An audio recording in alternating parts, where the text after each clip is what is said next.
And so Skip, in his first sentence, said something that most elected leaders probably shouldn't do, which is annoy people. And yet, in order to be effective, and in order to be anything other than kind of a warm seat in a political position, you have to make a choice. Will you annoy people, or how much will you annoy them? And I look at my own experience. As Speaker of the House, I decided, because I never had chosen to a career as a politician. I never thought I would be Speaker of the House. People came to me and said they will work for me to become Speaker. I said, oh, I'll try it out. I didn't need that job. And so I decided that I'm going to, if necessary, annoy people, because I want to not just get things passed, but I want to educate people. So if they asked us why we were cutting spending, and we cut spending, state-funded spending, almost 18%. In New Hampshire terms, we cut the budget by almost $1 billion, $900 million, which in the state-funded portion of it was a fifth of the budget we got rid of. And I knew that would annoy people. I was told that would annoy people. And I decided, if we're going to do that, let it be an education, and so someone has to speak up. And I talked to them about the benefits of limited government, and I talked to them about the benefits of government at a local level. And I told them, making a choice, we will always default to limited government at a local level, family doing what they can do instead of having government do it. And that was annoying to them. I can give you one example. When putting together the budget, we were told that there had been a program where communities will hire public employees and expect the state to pay their pension costs. And that is a prescription for bad government.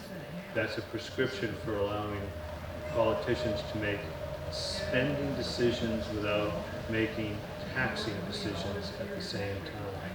Every politician almost wants to be able to go to people and say, I brought you something. I'm giving you something. I mean, we see it in the presidential campaigns that are shaping up now, where there seems to be an effort to one-up each other and what's going to be given away free.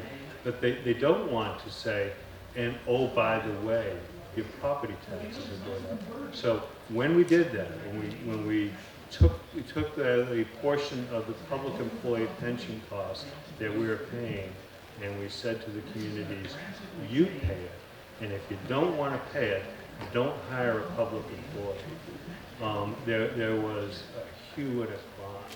Now, you know, the choice to be whether to be inside or out is whether or not over the long run you can be effective. Because if you take that approach, and I'll tell you from my personal experience, it tends to limit your longevity in government. It tends to limit, in my case, how long I could be speaker. You know, my community knew me well enough, my district knew me well enough that probably they would have elected me over and over, and they did. Eventually I decided not to run. But it limits effectiveness. And so you have to ask yourself, was the choice that I made, right though it was, personally gratifying though where it was because I felt good keeping promises, was it the most effective way to pursue those liberty issues? And it could well be, over the long term, it'd be better to stay on the outside and build up strong organizations that are constantly pushing back on elected officials to achieve those goals. I think of the New Hampshire Liberty Alliance, and you know, they're still at it. I'm not in public office. You know, the budget that I put in place controlled spending to the point that it appears that the budget that will eventually be passed for the upcoming fiscal term, the biennial 2-year budget in New Hampshire, that'll start July 1st, will be the first one that exceeds where we were when we took it back. And so, say, is it good enough? Is that 10-year slowing down of the train good enough, or would it be better to be on the outside, constantly throwing pebbles on the track and trying to derail it? And so, yeah, that's kind of the choice that we all have to make.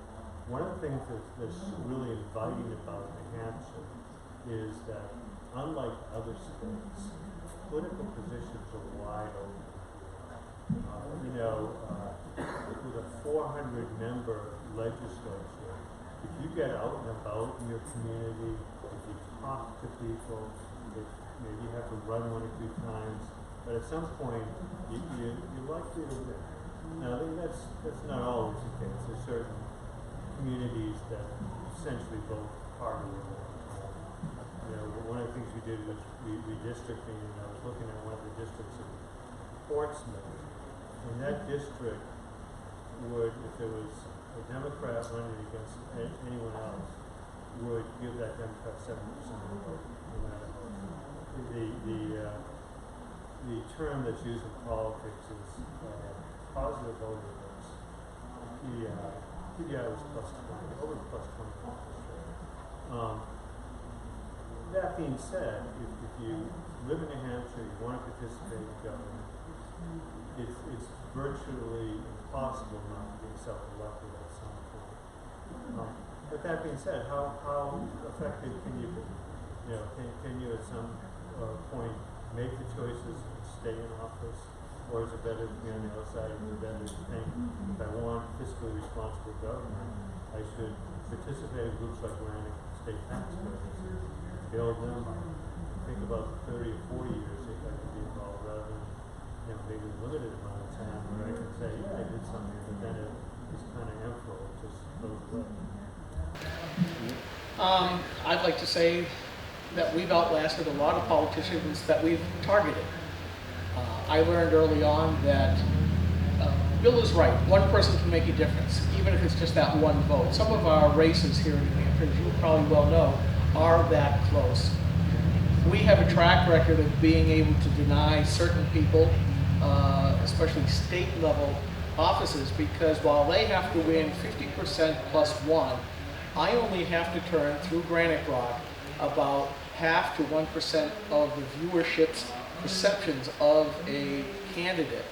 And if I can do that to favor a Liberty candidate versus a statist type candidate, I'm all for that, and I will go ahead and do that. And we attack everybody. I don't care whether you're a Democrat or a Republican. In fact, I'll have a post up probably tomorrow against 2 Republicans who are forwarding the Democrat agenda. And I'm quite sure that they won't be reelected next year because their races were that close. We, I think, have a longevity because we don't have to answer to anybody other than ourselves. We can pick our issues, and we have several that are very near and dear to our hearts, and we continuously and consistently hammer home those issues. And we let politicians know, are you going against the grain on this? We'll talk about all kinds of stuff. And I have found that we indeed have an influence. Bill mentioned, with the budget, he got people annoyed at him. And I bring it down to one question. I was allowed to interview him once, mostly because I was too lazy to ask him a second. I said, is it really your role or your goal to devolve power from Concord back to the towns and back to individuals? And he said yes. And when that interview came out, progressive heads went nuts. They were some upset that a politician would even think of that, because those on the left believe that government is an altar to be cherished rather than the American founding principle of stressing individual liberty. I think that being on the outside allows us to continually pick at certain people, pick at certain issues, and we have, again, a demonstrated capability, because we've been around for so long, that most of the political activists on the right read us, and the left certainly reads this as well. They won't admit to it, but they will read it, and they know that if at some point we're probably going to come after them. So we can and have shown that we can adjust their voting behavior. We have also knocked down several bad pieces of legislation over the years that would have been very destructive. So we're continuing to do that kind of work.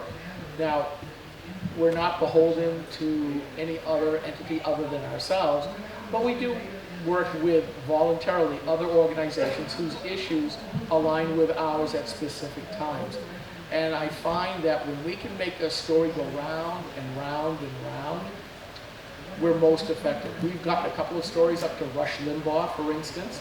We've had stories that we've pushed that have gone national, even though we are a relatively, New Hampshire's a small state.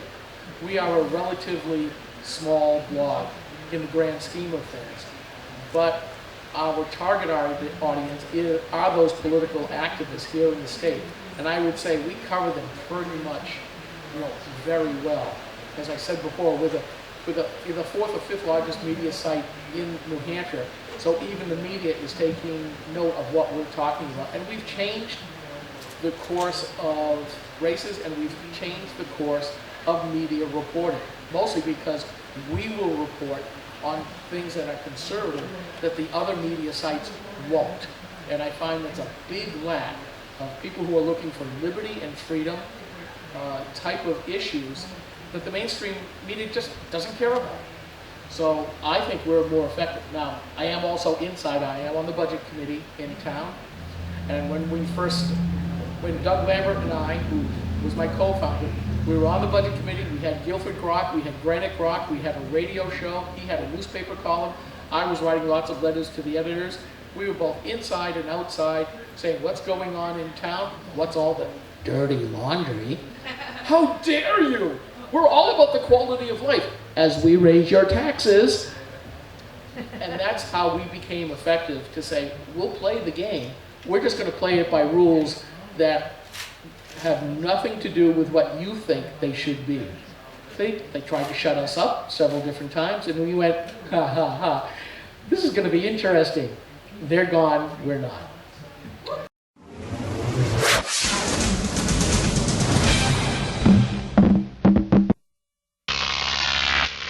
Crop TV.